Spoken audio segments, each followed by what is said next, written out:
पिता परमेश्वर, हम आपका धन्यवाद करते हैं इस सुंदर समय के लिए। हम आपका धन्यवाद करते हैं कि पिता परमेश्वर, आपने एक बार मौका फिर से दिया कि पिता परमेश्वर मैं यहाँ आऊँ और एक आपके वचनों के बारे में पिता परमेश्वर आप अपने वचनों से हम लोगों से बातें करिए। पिता परमेश्वर, यहाँ प्रत्येक सब जनों को पिता परमेश्वर आपके सामने लेके आते हैं। सुनना हर जो पिता परमेश्वर, हर कान जो सुनता है और पिता परमेश्वर जो देख रहे हैं, पिता परमेश्वर प्रार्थना करते हैं कि पिता परमेश्वर आपका अनुग्रह उनके ऊपर उतरे। पिता परमेश्वर, आपने कहा है कि जब हम आपके वचनों पर ध्यान लगाते हैं और उसमें जो कुछ भी लिखा है उसके अनुसार जब हम कार्य करते हैं, पिता परमेश्वर आपने कहा है कि आप हमको उसका फल देते हैं। हालेलुया। पिता परमेश्वर, हम आपका धन्यवाद करते हैं। और जितने लोग देख रहे हैं और सुन रहे हैं पिता परमेश्वर, उन सबको आपके सामने लेके आते हैं और कहते हैं कि पिता परमेश्वर आपकी मर्जी हम सबके जीवन में होने पाए। और इस फेलोशिप को आत्मा हम आपको कमिट करते हैं और आप इस फेलोशिप का कंट्रोल लीजिए यीशु मसीह के नाम से। आमीन, आमीन, हालेलुया। आज हमारे लिए सबसे जरूरी बात क्या है? अगर हम याकूब की पत्री जेम्स चैप्टर 1 और उसका 21 वचन पढ़ें,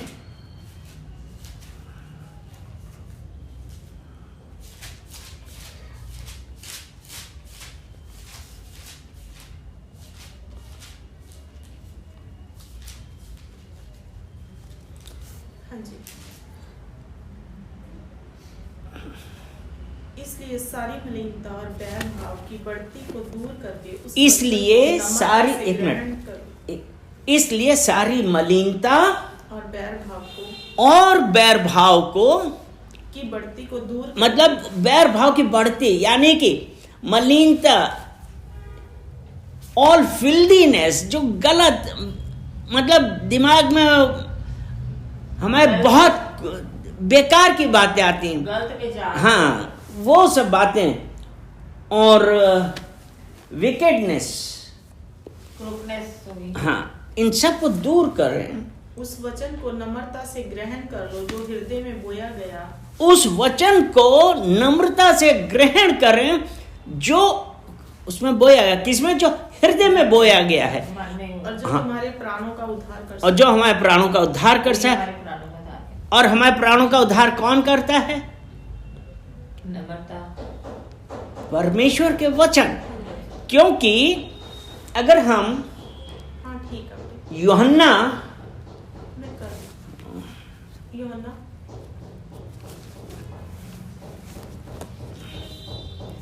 3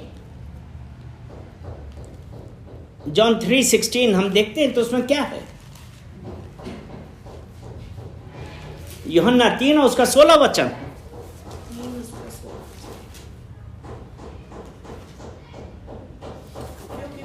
क्योंकि परमेश्वर ने जगत से ऐसा प्रेम रखा कि उसने अपना इकलौता पुत्र दे दिया, ताकि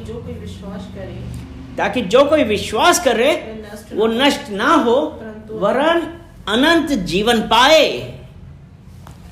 और याकूब ने हमने क्या पढ़ा था कि जो आपका उद्धार करे। याकूब 1:21, हाँ तुम्हें पे लगाए रहना। हाँ क्या लिखा है? इसलिए सारी मलिनता और बैर नहीं वो सेकंड पार्ट पढ़ो। इसलिए वो मीकनेस के साथ परमेश्वर के वचन ग्रहण करो। क्या पढ़ो? उस वचन को नम्रता से अपने हृदय में बसा लो, और जो तुम्हारे प्राणों का उद्धार करे। और वो क्या है कि परमेश्वर ने जगत से ऐसा प्रेम किया, ठीक है, कि जो कोई उसको स्वीकार करे। किसको?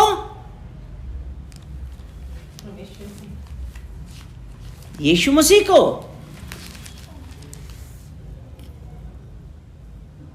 यूहन्ना 1 उसका पहला वचन पढ़ो। आदि में वचन था, हाँ, वचन परमेश्वर के साथ था और वचन परमेश्वर था। यही आदि में वचन था, वचन परमेश्वर के साथ था और वचन परमेश्वर, यानी कि क्या चीज है? अगर वचन हम स्वीकार कर रहे हैं यानी कि परमेश्वर को स्वीकार करें तो हमारा उद्धार है। और याकूब में यही तो लिखा है कि जो आपके हृदय में बसा है, जो हमारी आत्मा को बचा सकता है, जिससे हमारा उद्धार है। हालेलुया। यूहन्ना 1:12।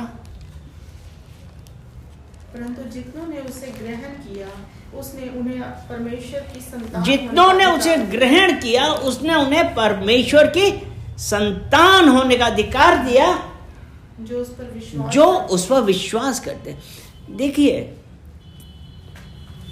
जानना एक जरूरी बात है।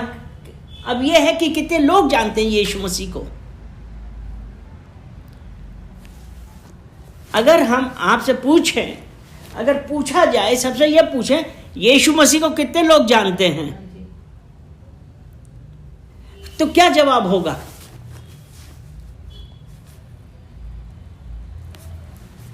कोई ये नहीं कहेगा सिर्फ ईसाई लोग जानते हैं, सब जानते हैं। पूरी दुनिया जानती है यीशु मसीह के बारे में, क्योंकि ठीक है उनको पूरा उतना नहीं पता, लेकिन वो कहते हैं 25 दिसंबर यीशु मसीह का जन्म हुआ।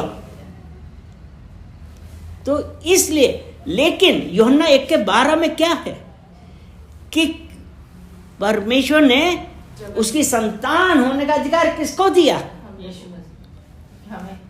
जो उस पर विश्वास करते हैं। हालेलुया। और वो विश्वास कौन करता है? हम लोग सब हैं? नहीं, आप सही बोलिए, आप बोलिए ना। हम लोग सारे जो हैं, जो सृष्टि के लोग हैं। हाँ, जो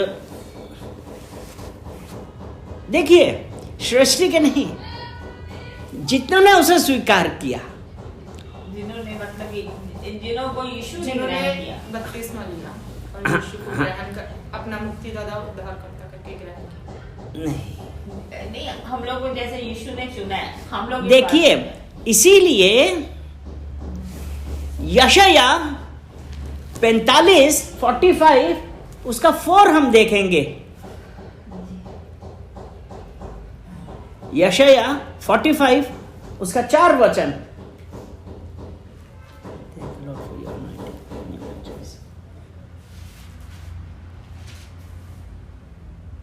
अपने दास याकूब और अपने चुने हुए इस्राएल के घराने के निमित्त मैंने नाम लेकर तुझे बुलाया है। मैंने नाम लेकर तुझे बुलाई, यद्यपि तू मुझे नहीं जानता था, तब भी मैंने तुझे पदवी दी है। यानी कि फिर से इसको पढ़ो। अपने दास याकूब और अपने चुने हुए इज़राइल के निमित्त मैंने तुझे नाम लेकर, यानी कि परमेश्वर ने बुलाया है। आपने देखा ना, जब परमेश्वर ने बुलाया है, हम क्या अब जानते थे? हम यीशु मसीह को नहीं जानते थे, लेकिन हम अगर यिर्मयाह की पत्री उसका 1 अध्याय उसका 5वां वचन देखें, यिर्मयाह चैप्टर 1, यशायाह के आगे, या यिर्मयाह चैप्टर 1 वर्स 5 देखते हैं। तब मैंने कहा, हाय प्रभु यहोवा, देख मैं तो बोलना भी नहीं जानता, क्योंकि मैं लड़का ही हूँ। 1 और 5 यिर्मयाह 1। ओके। यिर्मयाह 1। गर्भ में रचने से पहले ही मैंने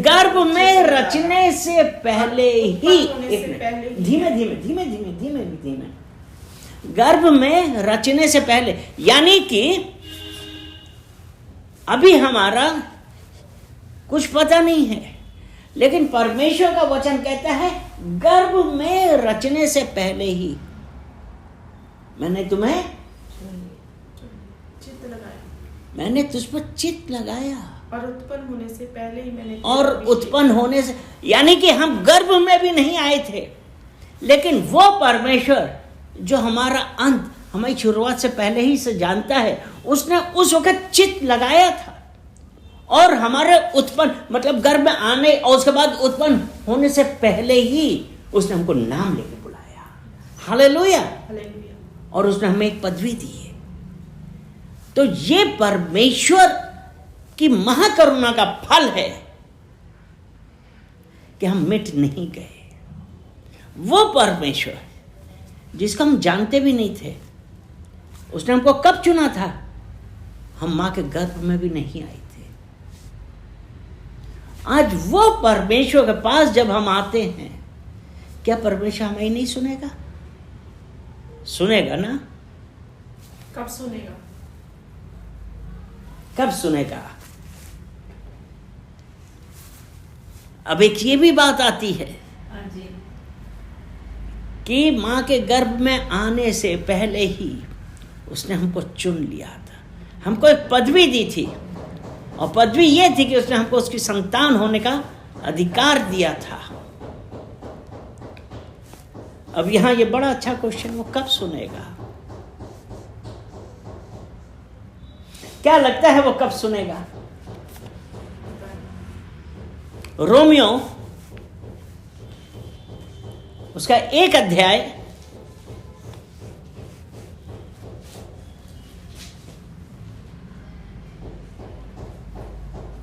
उसका 21 वचन पढ़ें।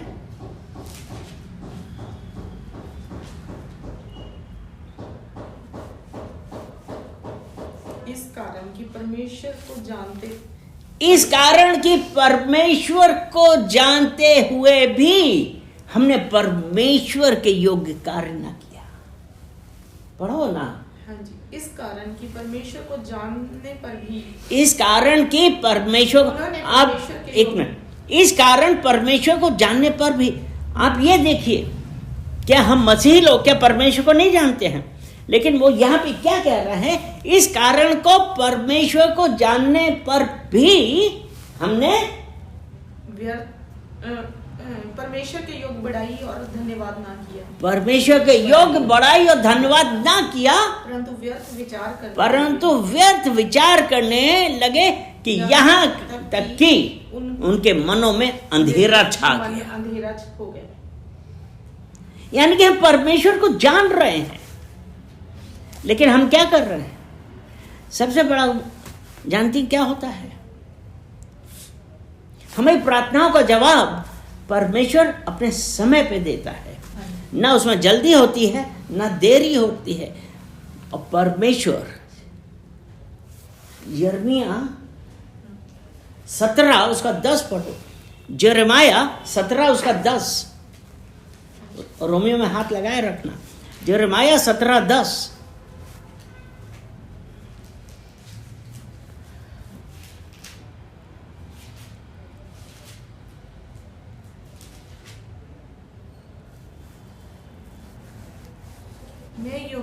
मैं यहोवा मन को जांचता हूँ और हृदय को जांचता हूँ। क्या?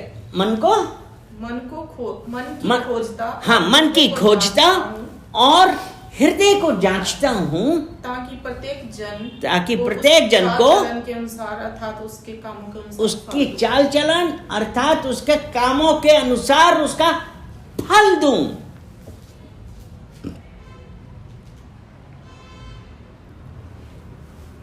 वो यहोवा, तो ये था ना कि कब जवाब मिलेगा। रोमियो 1:21 में ये कहा, परमेश्वर को जानने पर भी हमने परमेश्वर के योग्य कार्य ना किया। और अब ये है कि परमेश्वर को जानने पर भी हमने परमेश्वर के योग्य तो कार्य कर ही नहीं रहे।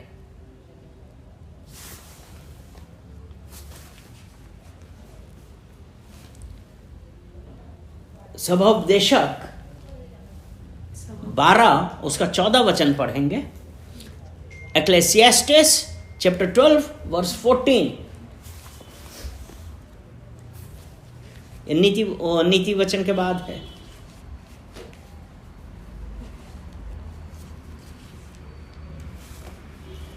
एक्लेसियास्टिस, सबोपदेशक 12 और 14 वचन।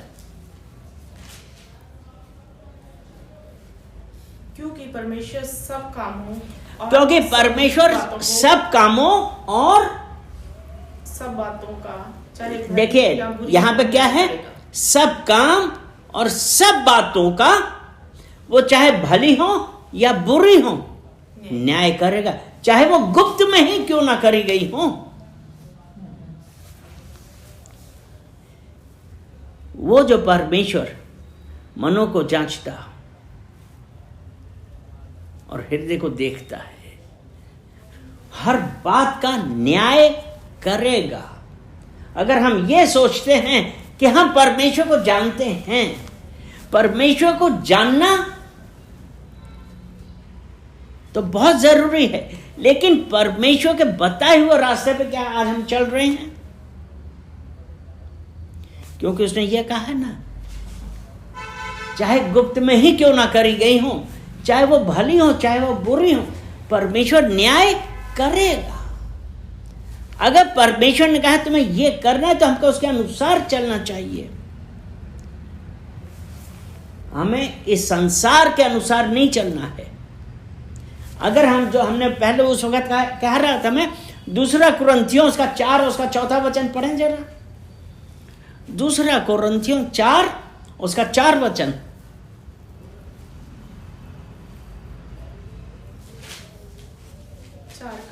4 और उन अविश्वासियों के लिए और उन अविश्वासियों के लिए जिनकी बुद्धि इस संसार के ईश्वर ने अंधी कर दी। अब यहां पे देखिए, यहां पे है और उन अविश्वासियों के, यानी कि जो यहोवा पर विश्वास नहीं करते हैं, उनके लिए जिनकी बुद्धि इस संसार के ईश्वर ने अंधी कर रखी। अब इस संसार के ईश्वर क्या है? ये जो हमारी रीति रिवाज है, हम बहुत सारे बंधनों में बंधे होते हैं उन रीति रिवाजों के कारण। जैसे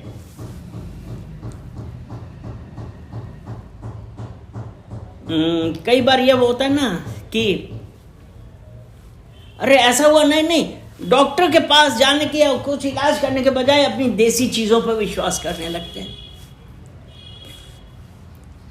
अगर किसी को सांप ने काट लिया, डॉक्टर के पास जाने के बजाय क्या करेंगे? झाड़ फूंक के लिए ले जाओ।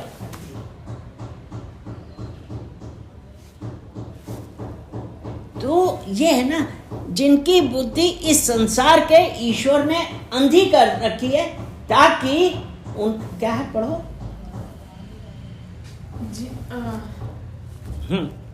और एक मिनट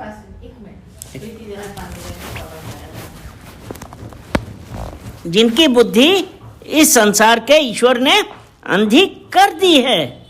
ये रिवाज है, क्योंकि जब हम लोग ईश्वर को, परमेश्वर को, यीशु मसीह को नहीं जानते थे, हम भी तो यही करते थे। जिनकी बुद्धि इस संसार के ईश्वर ने अंधी कर रखी, ताकि मसीही जो परमेश्वर का प्रतिरूप है, उसका प्रकाश सुसमाचार चमके, प्रकाश उन पर ना चमके। यानी कि जो परमेश्वर, जो हमको छुटकारा देने वाला, हमारा उद्धार करने वाला है, तो हमारी जो रीति रिवाज हैं वो हमको उससे दूर करते हैं। इसीलिए जब हम ये कहते हैं ना, हमको जवाब नहीं मिलता है, कहीं ना कहीं, कि हम परमेश्वर को जानने के बावजूद भी। रोमियो 1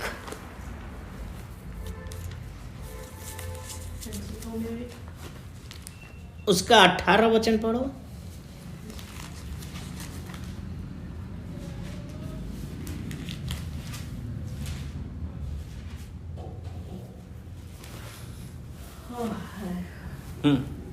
परमेश्वर का क्रोध मतलब ये है, परमेश्वर का क्रोध तो उन लोगों पर स्वर्ग से प्रकट होता है जिन्होंने सत्य को अधर्म से, असत्य से दबा दिया। ये दोबारा समझाना। परमेश्वर का क्रोध हाँ जी। उन लोगों पर, किन लोगों पे? जो यीशु मसीह को जानते हैं, अपना परमेश्वर, अपना उद्धारकर्ता स्वीकार किया, लेकिन परमेश्वर का क्रोध उन लोगों पर स्वर्ग से प्रकट होता है जिन्होंने सत्य को असत्य से दबा दिया। जो परमेश्वर ने कहा उसके अनुसार काम ना कर। अगर हम नीति वचन 16 उसका 25 वचन पढ़ें, अब क्या है? जो सत्य को असत्य से दबाया, नीति वचन 16 उसका 25 वचन। ऐसा भी मार्ग है जो मनुष्य को सीधा जान पड़ता है, तो उसके अंत में मृत्यु ही मिलती। मतलब ऐसा भी मार्ग है। अगर हम परमेश्वर को जानते हैं, लेकिन अगर उस परमेश्वर के साथ हमारा रिलेशन नहीं है, तो हम क्या करते हैं कि हम ऐसा दिखाते हैं, हम ऐसी बातें करते हैं कि ऐसा भी मार्ग है जो मनुष्य को सीधा जान पड़ता है, यानी कि अरे कुछ नहीं, यहाँ पे ऐसा होगा ऐसा होगा, लेकिन उसका अंत मृत्यु होती है। और यहाँ पे इस मृत्यु का क्या है?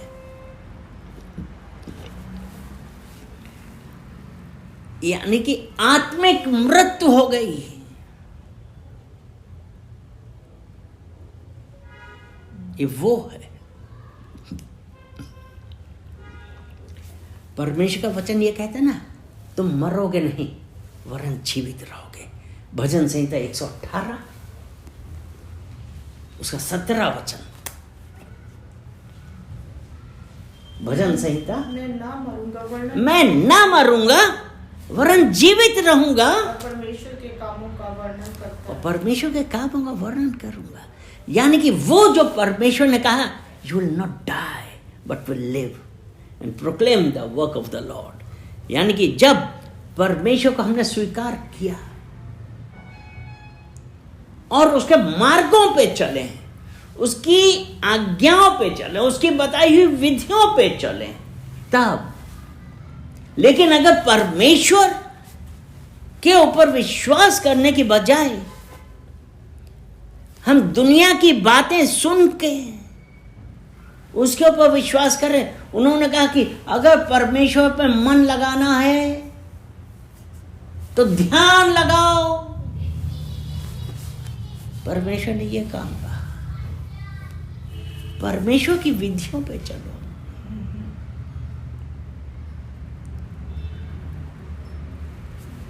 परमेश्वर की आज्ञाओं पे चले और परमेश्वर के वचनों की और उसके साथ संगति करें, उसके वचन सुने और उसका ही मनन करें। इधर उधर की बातों पे मत ध्यान लगाएं, क्योंकि लोग कहते हैं अरे तुम ऐसा करो, तुम ऐसा करो। नहीं, यिर्मयाह 17 उसका 5 पढ़ेंगे। Jeremiah 17 verse 5। यहोवा यूं कहता है, यहोवा यूं कहता है, शापित है वो मनुष्य जो मनुष्य पर भरोसा रखता है और उसका सहारा लेता है, उसका सहारा लेता है, जिसका मन यहोवा से भटक जाता है। जिसका मन यहोवा। होता क्या है कि हम परमेश्वर की ओर भागने की बजाय हम कहां भाग रहे हैं? मनुष्य की ओर, कि शायद हमको कुछ फायदा हो। तो यही लिखा है, शापित है वो मनुष्य। और रोमियो 1:18 में यही लिखा है कि परमेश्वर का क्रोध उन लोगों पर स्वर्ग से प्रकट होता है जो सत्य को असत्य से, अधर्म से दबा देते हैं। वो परमेश्वर,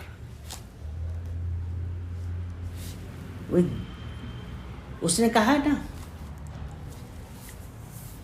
कि सत्य, मार्ग और जीवन मैं हूं, कि सत्य, मार्ग और जीवन मैं हूं, और जो मैं उससे विश्वास करेगा वो जीवित रहेगा। क्योंकि यूहन्ना 14 उसका 6 पढ़ेंगे।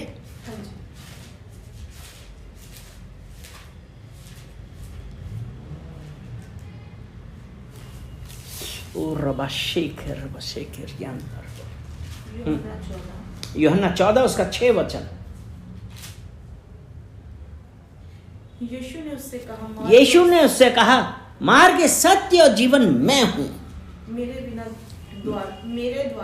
मेरे द्वारा कोई पिता के पास नहीं पहुंच सकता, कोई पिता के पास नहीं पहुंच सकता। कि मार्ग, सत्य और जीवन मैं हूं, वो यीशु मसीह। क्या हम उस पर भरोसा रखते हैं? जब वो ये कह रहा है कि मार्ग, सत्य और जीवन मैं हूं, ये यूहन्ना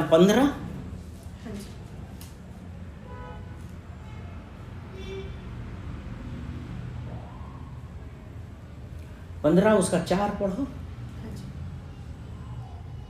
तुम मुझ में बने रहो और मैं तुम मुझ में बने रहो और मैं तुम में। जैसे डाली यदि दाखलता में बनी रहे, जैसे डाली यदि दाखलता में बनी रहे, दाखलता क्या? अभी बताते हैं। हाँ,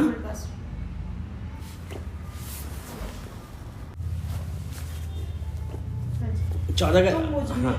तुम मुझ पे बने रहो और मैं तुम में। तुम मुझ में बने रहो और मैं तुम में। जैसे डाली यदि दाखलता में बनी ना रहे तो अपने जैसे डाली यदि दाखलता में ना बनी रहे तो अपने आप से नहीं फल सकती, अपने आप से नहीं फल सकती। वैसे ही तुम भी यदि मुझ में बने ना, वैसे ही तुम भी मुझ में यदि ना बने रहो तो नहीं फल सकते, तो नहीं फल सकते। यानी कि जब वो एक मुख्य पेड़ से एक डाल, अगर आप एक डाली तोड़ के जमीन में डाल दें, क्या फल आएगा? नहीं आएगा ना। एक आप जो अपने घर में या कोई भी, जैसे कोई भी पेड़ जो फल वाला है, आप उसमें से एक डाल काट के अलग कर दें तो क्या वो फलदायी होगी? नहीं होगी। तो यहाँ पे ये वचन कह रहा है कि जिस प्रकार डाली दाखलता में बनी रहेगी, यानी कि जब तक हम यीशु में बने रहेंगे तभी हम फल लाएंगे, यानी कि तभी हमारे अंदर परमेश्वर का अनुग्रह होगा। तब कि जिस प्रकार तुम मुझ में और मैं तुम में बना रहूंगा, यानी कि जब हम उस परमेश्वर के साथ संगति करेंगे। इसका दूसरा वचन पढ़ो, यूहन्ना 15 उसका 2। जो डाली मुझ में है और नहीं फलती, जो डाली मुझ में, अब यहां पे ये देखिए जो बहुत जरूरी, जो डाली मुझ में है और नहीं फलती, यानी कि परमेश्वर को हम जानते हैं, लेकिन अगर हम परमेश्वर के योग्य कार्य नहीं कर रहे हैं, यानी कि हम क्या कर रहे हैं, पर जानते हैं हम यीशु मसीह को स्वीकार किया है, लेकिन हम उसके योग्य कार्य नहीं कर रहे। वो ये कह रहा है, जो डाली मुझ में है और जो डाली मुझ में है वह नहीं फलती और नहीं फलती है, और वह काट डालता है, और जो फलती नहीं, एक फिर से पढ़ो। जो डाली मुझ में है और जो डाली मुझ में है और नहीं फलती, और नहीं फलती, उसे वह काट डालता है, उसे वो काट डालता है। यानी कि कौन? परमेश्वर। किसको? जो नहीं फलती, जो नहीं फलती। यानी कि हम जो परमेश्वर को जानने के बावजूद भी हम अपनी इच्छाओं के अनुसार चल रहे हैं, परमेश्वर उन पर भरोसा नहीं रखते, परमेश्वर उनको हटा देता है। उन परमेश्वर की बातों पे नहीं चलते हम ना। परमेश्वर की बातों पर नहीं चलते हैं। अपनी शारीरिक, अपनी मानसिक अवस्थाओं के ऊपर वो चल रहे हैं, तो वो ये कह रहा है कि जो डाली मुझ में नहीं फलती है, परमेश्वर उसको काट डालता है और उसे वे छांटता है, उसे वो ताकि छांटता वे है। नहीं, हाँ, काट डालता है, और जो फलती है, और जो फलती है उसे वे छांटता है, उसे वो छांटता है ताकि और फले। यानी कि वो परमेश्वर हम लोगों से क्या चाहता है कि हम फलें, लेकिन परमेश्वर ने सिर्फ मनुष्यों को भले और बुरे का ज्ञान दिया है और किसी के पास नहीं है।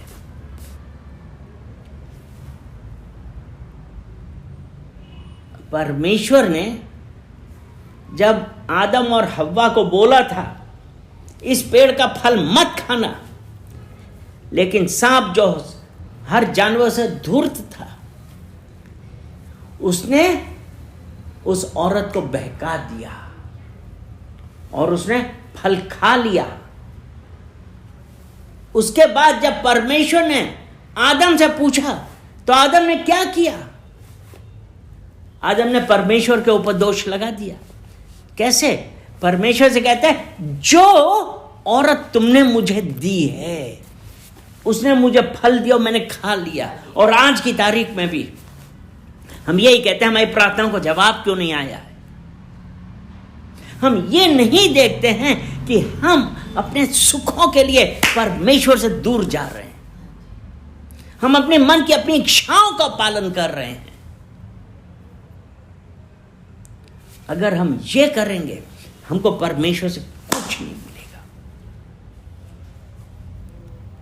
अगर आज परमेश्वर ये कहता है मुझ पर भरोसा रखो, इसीलिए मत्ती 6:33 में कहा है कि पहले परमेश्वर की राज्य की खोज करो, क्योंकि परमेश्वर हम भूल जाते हैं कि परमेश्वर ने अपने इकलौता पुत्र हमारे लिए दिया।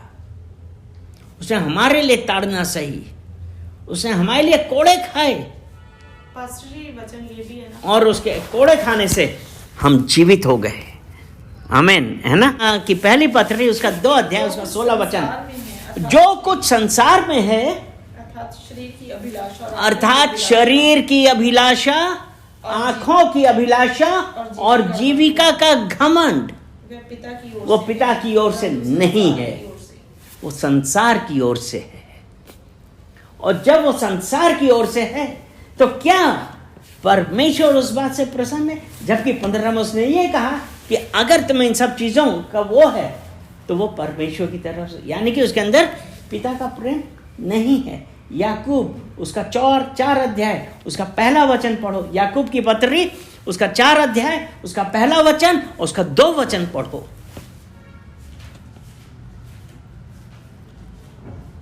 याकूब उसका 4 उसका 1 और 2। तुम्हारे अंदर ये लड़ाई झगड़े कहां से आए? तुम्हें लड़ाई और झगड़े कहां से हैं? एक मिनट। तुम्हारे अंदर लड़ाई और झगड़े कहां से आए? क्या उन सुख विलासों से नहीं जो तुम्हारे अंगों में लड़ते भिड़ते हैं? तुम लालसा रखते हो, पाते नहीं। ये परमेश्वर, वो परमेश्वर, हमारा परमेश्वर एक सिस्टम वाला परमेश्वर है। परमेश्वर जो कार्य करता है वो इसलिए कि लोग उन लालसाओं से अलग हट के परमेश्वर के साथ रिलेशन बनाए। रोमियो 8 उसका 14 वचन। रोमियो 8 उसका 14। हाँ,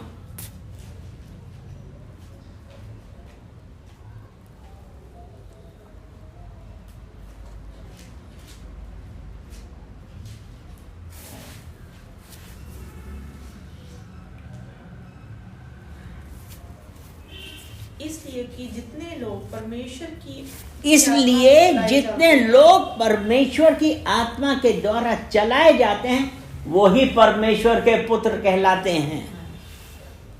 वो ही जो संसार की इच्छाओं पे चलते हैं उनके अंदर पिता का प्रेम नहीं है। इसीलिए ये तुम्हें लड़ाई झगड़े कहां से आए? कहां से आए? ये शारीरिक अभिलाषाओं से। वो है। इसलिए जितने लोग परमेश्वर की आत्मा के चलाए चलते हैं वही परमेश्वर के पुत्र हैं। हालेलुया। हम परमेश्वर को धन्यवाद देते हैं कि परमेश्वर ने आज अपने वचनों के द्वारा बातें करी और बहुत सारे क्वेश्चंस थे उनका जवाब दिया है। हम उसके लिए परमेश्वर का धन्यवाद